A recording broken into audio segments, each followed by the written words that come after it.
I'm good. How are you? Yeah, all good this end, all good. Good. Well, welcome back to Blondes Backstage in Isolation. Yeah, this week we are in our PJs. We are. I spend 99% of the time in my PJs in isolation, so I think thought everyone it was does. quite fitting. Yeah. So last week in our videos we discussed, what we're doing in isolation, and I think what everyone is doing is spending a lot of time binge watching TV, which is absolutely okay. Exactly. So we thought that we would bring a slice of that to Blondes Backstage today, wearing our pajamas and showing that it's okay to just wear your pajamas all day and sit in front of the TV. So we picked about 10 series that we both recommend. We're going to talk about and have watched in isolation. And have watched. And then give them a little rate out of 5, just to show how much we like them, and then maybe you guys can watch them at home if you haven't already. So here are our top 10 isolation watches. Okay, so number 1 is Normal People on BBC. You can get it on BBC iPlayer. I binged watched them all. It was on every week, or was it every week? I think it was like 2 episodes or something every week. BBC aired about April, so quite fairly new because we're only in May now. It was actually based on a book, which I didn't realise, that was written in 2018, which is quite interesting. So maybe read the book as well. We've got plenty of time to do it. So that's by Sally Rooney. Also, basically, it just follows a relationship between Marianne and Connell. It's based in Sligo, in Ireland, and they go to Dublin too. But basically just follows their relationship from like high school to adulthood. I found it really, really good. Like, there's a lot of nudity, so with parents and that, it's a little bit awkward. But I did find it was a really good series to watch. The ending, I don't know. I wasn't that happy with the ending. I thought, bit of a cliffhanger. Which is don't want to give too much away though, if people want to watch it. No. Yeah. But yeah, so I would definitely recommend watching Normal People. It's very good, and you can very relatable as well. 100%. Yeah.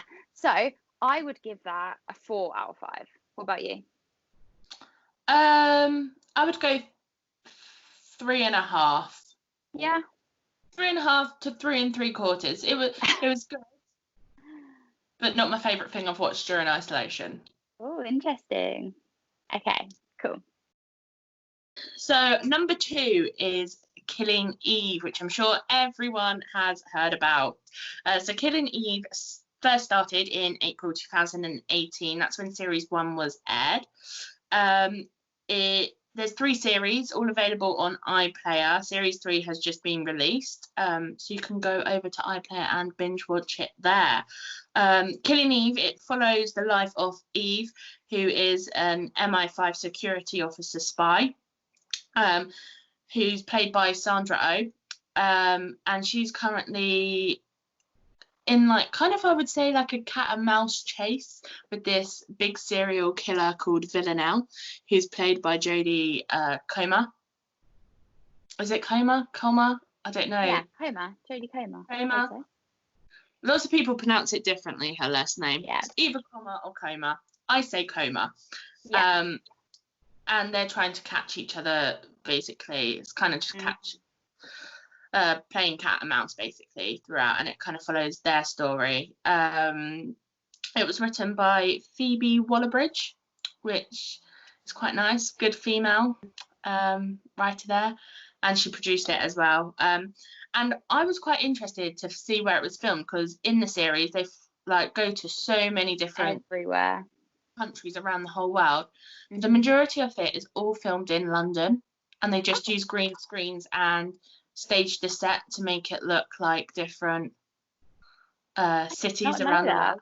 No, I didn't either, and I thought that was very, very, very clever how they did it. And if you head over to their Instagram, they've got a couple of interviews and what have you, explaining how they do things, the actors' perception of the characters they play, who was their inspiration and things like that. So I absolutely love this series. Yeah, it's my favourite. So I am going to give this a whopping 5 out of 5. Are you? I love it. Oh my God. I gave it a 4 because I thought nothing's perfect, because I do actually think the third season series isn't as good. But I do still love it. Like, I'm still watching it every week. But I do think it's kind of like, where else can you go with it? But yeah, true. Yeah, but it is really good, and I would recommend. So 4.5, I think, is an overall. Okay. Well, yeah, I do agree. Yeah, with you give it a 5. Her series is as good, but I do fancy Jodie Comer a massive amount, so she gets the extra half a star to make it 5. Fair enough. So number 3, Unorthodox on Netflix. So this is a limited series, so I was like, I need to watch it, otherwise it's gonna go and I don't want to miss out. It's in 4 parts. So it was released in March, so it's been out a couple of months now, actually. It's basically based on an ultra-Orthodox Jew community. And I, after watching it, like, it's made me really interested in like learning more about their religion and stuff, because it's actually crazy, like how how ultra they are, like compared to just your normal Jews that you know. Yeah. Like, I know quite a lot about already. It's mostly actually was in Yiddish, so you have to kind of bear with it, watching subtitles and stuff. But later on in the series, like more like season episode 2, 3, you kind of get more English involved, but you just have to stick with it because it is really good. It basically follows a woman called Etsy, and I say woman, she's probably about 19 years old, which shocked me even more because she just literally looks like a little child, and it's scary to see what she's gone through. She basically flees from an arranged marriage in Brooklyn, and she wants to start her new life abroad, where she goes to Berlin, where her mother is, and it basically just follows her leaving and fleeing, and then her husband like following her and trying to get her back to Brooklyn.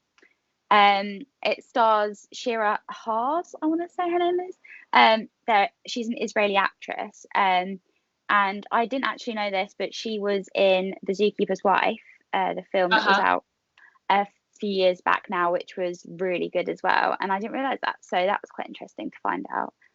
She's an incredible actress, and just it's such an intense series, but it's really good. And if you want to see some good acting, like, I would definitely recommend that. She's on my list. Yeah, I haven't like watched this one yet, but it is on my list. Yeah, like the subtitles might put you off, but do try and stick with it, because it's like Le Vie en Rose, like that's all in subtitles, and at first you're like, no, I don't want to watch that because like an incredible boring film and whatever, but no, it's incredible. So I definitely would recommend Unorthodox. And there's a lot of stuff going around on Netflix at the minute as well, like real life documentaries about Orthodox Jews. So there's plenty going about at the moment. So I'd actually give this a 4. Okay. So yeah, I'd highly recommend it. Okay, I can't rate this one because I haven't seen it yet. But it is definitely on my list. Like, my siblings have watched it and they've said good things, so I will definitely give it a watch. My next series is The A Word. So that recently has just aired its 3rd series. It's first started in March 2016, so it's been around a while. I didn't actually watch the series when it first came out, but my mum did, and she was like, oh, you'll love it. So I kind of flicked my way through the first couple of series just to kind of catch up, so I could watch the 3rd series in real time with her. And it kind of follows a little boy called Joe, who gets diagnosed with autism, and it's how his family adapts and how they learn to communicate with him and what his needs are as an autistic child. and what his community is within his household. But it's incredible. Like, it's so simple, like, because there's so many people out there with autistic kids or with autism, but it just kind of really opens your eyes about the world they live in. And it's got some cracking acting in it. Like, the boy who plays Joe, Max Vento, I think his acting is like incredible for a boy that young to portray that and to be a lead in a series. It's incredible. So I am going to give this a 4 out of 5. Ah, really? I mean, Yeah. I was the same as you. I didn't see the first couple of series either, so my mum was just like, watch it, like, you don't really need to see all of the series. And she was right, and I was hooked. I'd give it a 3.5. Okay. Just because I don't know why. I just think, yeah. It's an easy watch. Like, if you Yeah. want, it's not like really intense and deep, and No, you're it's like, quite oh my like God, what's happened? soap-like, but not soap-like. If that Yeah. makes sense. Like, do you know what I mean by that?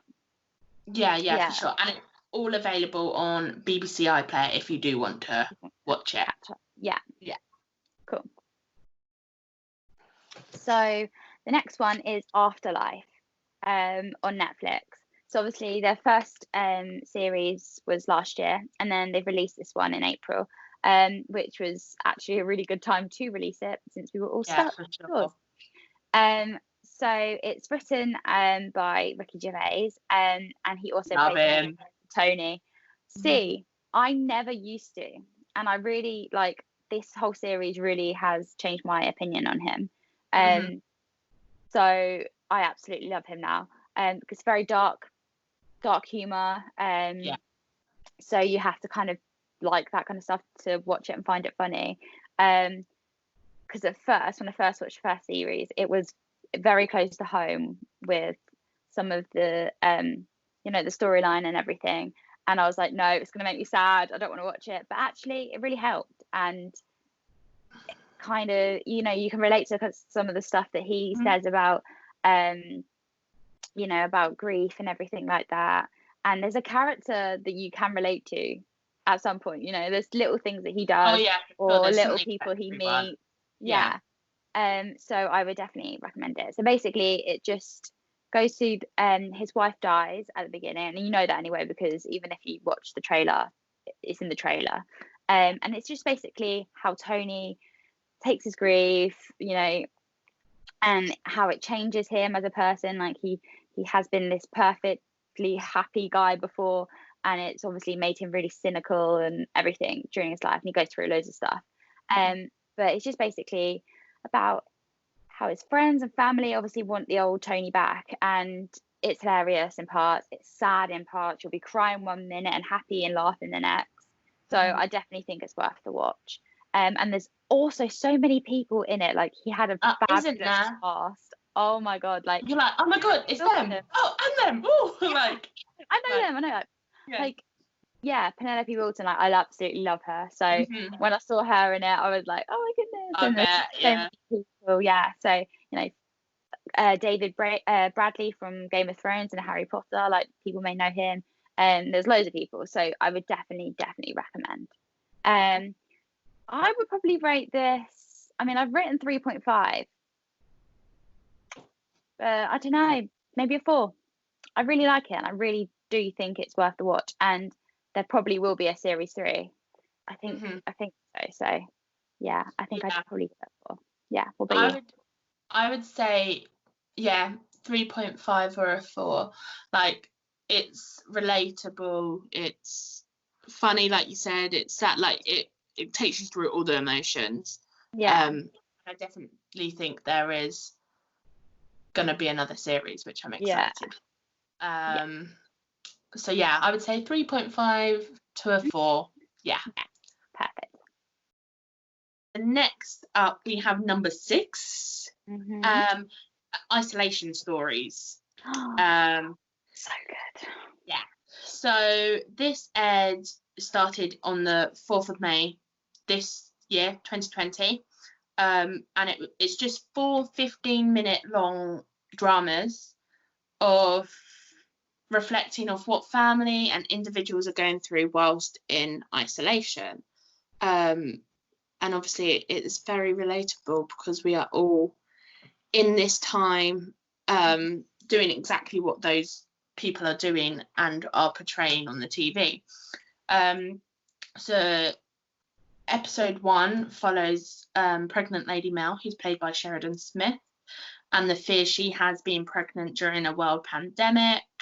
And it goes through like what she's trying to achieve as a pregnant lady to keep herself safe and her baby safe. And I think that's just really relatable. I love Sheridan Smith as an actress anyway.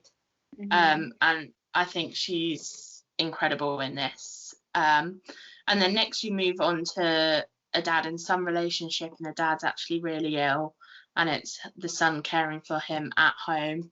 And I found this one amazing because it was all set in one room. Like, they didn't go out of the bedroom the dad was in.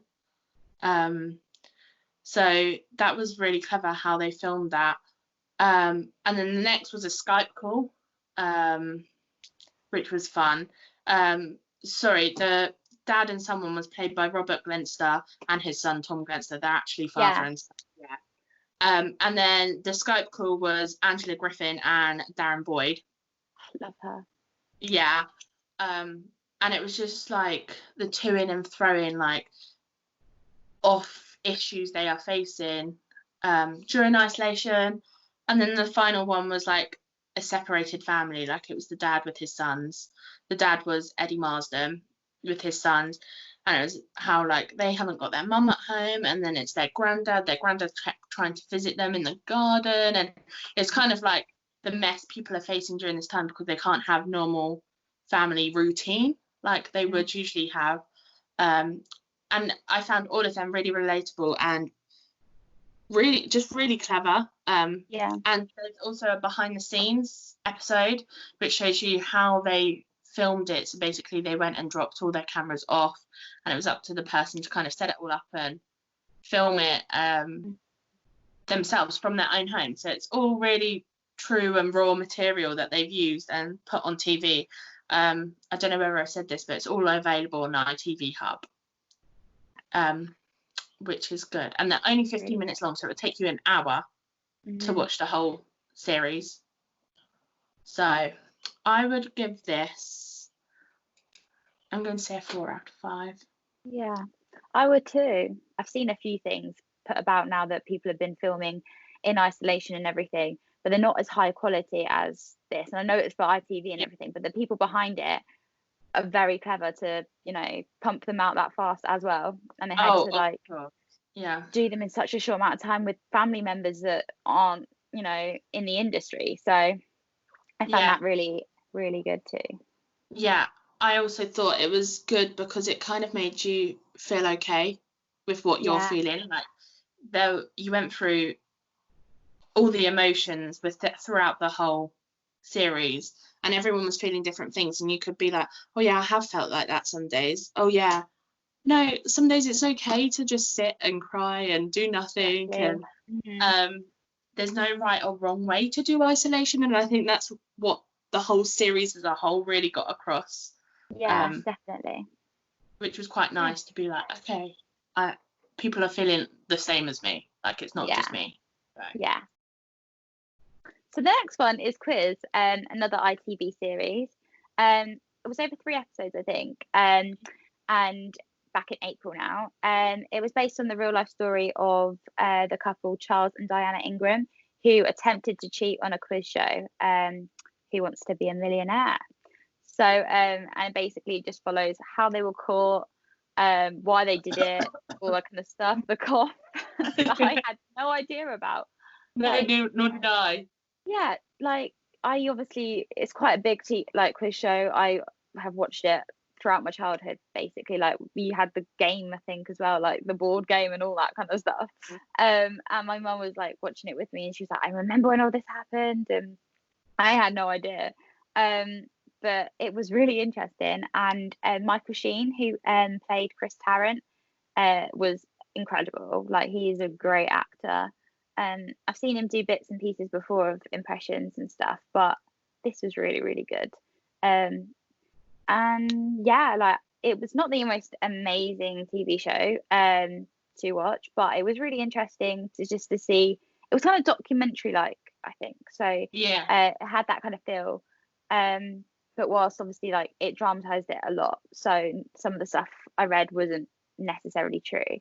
But yeah, it was another interesting watch. I would probably rate this a 3 as a Yeah, I would say recommendation. 3. Yeah, like I would definitely recommend it, but it wouldn't be like on the top of my list. I Mm-hmm. kind of watched it because it was something new that was on and what have you. But I did think it was really good and very interesting. So yeah, I'd probably give it a 3. Yeah, me too. Yeah. Okay, so next up, we have number 8, and it's the series Liar. So this series started back in September 2017. There is currently only 2 series out. The second series aired at the beginning of isolation. It is written by Harry and Jack Williams, who are brothers, and they own the Two Brother Picture production company, and they launched that production company with another series called The Missing, which is a very good series, which I found quite interesting that they followed, like, they've done 2 sort of crime drama kind of series. So Liar kind of follows 2 main people who started off having an initial like attraction to each other, and it just went completely sour, and like the truth of it, I'm very sorry, that was my telephone.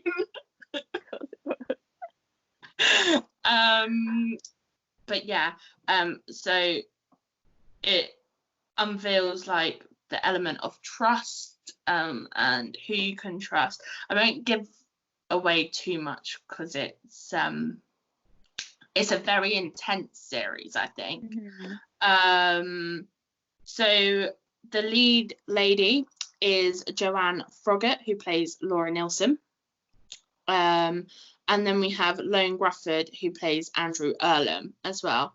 And then all that other family. But the acting in it, I just think it's an incredible piece of acting, especially from Joanne Froggatt. Like, her acting is incredible. We saw her in a play at the Bridge Theatre, Alice Always. And initially I didn't make the connection that it was her. I was like, oh my god, Em, it's her. And Em was like, yeah, I know. Yeah, I was like, it's her. But her acting is just incredible, and yeah, I loved it. And I don't think there's going to be another series, so you can go and binge watch all 2 series on ITV Hub. Yeah. So I would definitely go and give it a watch. It is quite an intense piece of TV to watch, but I loved it, and I'm going to give it 4.5 out of 5. Really?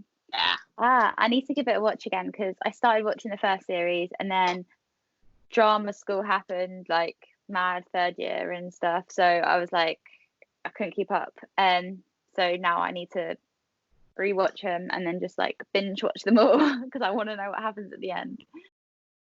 So number 9. Never Have I Ever. It's on Netflix. It's quite a new one. Came out at the end of April. It's quite an easy watch, comedy drama. I would call it like a teen series, really. But I love a good TV series on Netflix that you can just have on, you know, not necessarily just in the background, but like it's quite easy to watch. You don't have to like figure out who's who and all that kind of stuff. It's quite an easy watch. It's set in LA, and it basically follows the complicated life of a first generation Indian American teenage girl. Has so many different issues within it, like it portrays, you know, the usual teenage problems, like fancying that boy that don't fancy you, popularity, being gay in high school, and like not being able to be yourself, all that kind of stuff. Basically, the main girl, she kind of goes through some trauma and stuff of losing her dad. That doesn't really give it away, but yeah, like she loses her dad. And basically just kind of shows her dealing with that and all the like stuff. And there's just so much you can relate to, even if it is an American style school and stuff. And there's definitely stuff you can relate to through all that. I think it's quite good as well because it does show, you know, gay people, straight people, all the different races, and that, which is quite unusual. Like, it shouldn't be, but it is in TV series and stuff. So I think that it was quite good, quite up to date, set in like the present day. So that's quite good. I would definitely say it's kind of very similar to All the Boys I've Met Before, or is it that film that came out on Netflix as well. So if you like that, definitely give this a watch. So I'd probably just give this a 3. It's really good, and I definitely say to watch it. But compared to all the other ones that we've like described, it's not like on the top. But it's an easy watch, and I think you definitely like it, Iona. So I think you should watch it. Last but not least, in number 10, we have Tiger King. Carol Baskin killed her husband, whacked it. So Tiger King, it came out in the end of March 2020 on Netflix. It's a series, and it will blow your mind. I didn't think this type of thing would ever appeal to me at all, but once you start watching it, you can't stop. You almost become like addicted to it. Like, oh my God, I need to find out what's happening. But it's based around like the big cat breeding industry over in America, and it follows Joe Exotic, who owns Big Cat Rescue or something. No, that's Carol Baskin who owns that one. I can't remember what his is called. Anyway, he owns a big cat sanctuary kind of thing, where he breeds big cats. He's got lions, tigers, you name it, snow leopards, there, and it just follows his story and his difficulty in it, and the competition of breeding big cats out in America. I don't want to say too much because it is a very self-explanatory series, but if I give too much away, you're like, well, there's no need to watch it. But I would definitely say it's a good watch. It will blow your mind. I don't think it would appeal to me at all, but it's funny. It is so funny. And just that Americans are so OTT about everything. Insane. I'm sorry, but some Americans are crazy. Like, why would you pay that much money to go and do half the stuff just watch it? It's just insane. Yeah, you've got to watch it. So yeah, I would give that probably 3.5 to a 4. What about you? I'd probably give it a 4. A good 4, good 4, because you got to watch it.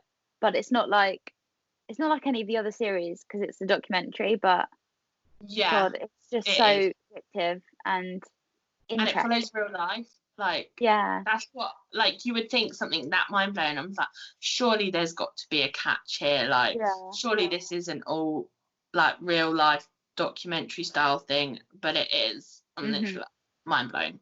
Yeah, and I don't know if you've seen it, but there's like an extra episode at the end, and shows how it was made, and they interview the real people in, like, the real characters, people in it, and it's so interesting because you think, like, when you're watching it, you think you make your own preconceptions of them all, and you're like, oh, you know, you judge them, and you're like, oh, why, you know, they're obviously like that because they're like that or whatever, and then you meet them at the end, and you're like, oh my God, it was obviously dramatized a lot throughout the series, but it's nice to see how they're really reacting to it because obviously they've sat and watched it and they're real people and they're like, well, it wasn't like that, or oh my god, it was totally like that. So it's really interesting to watch that as well.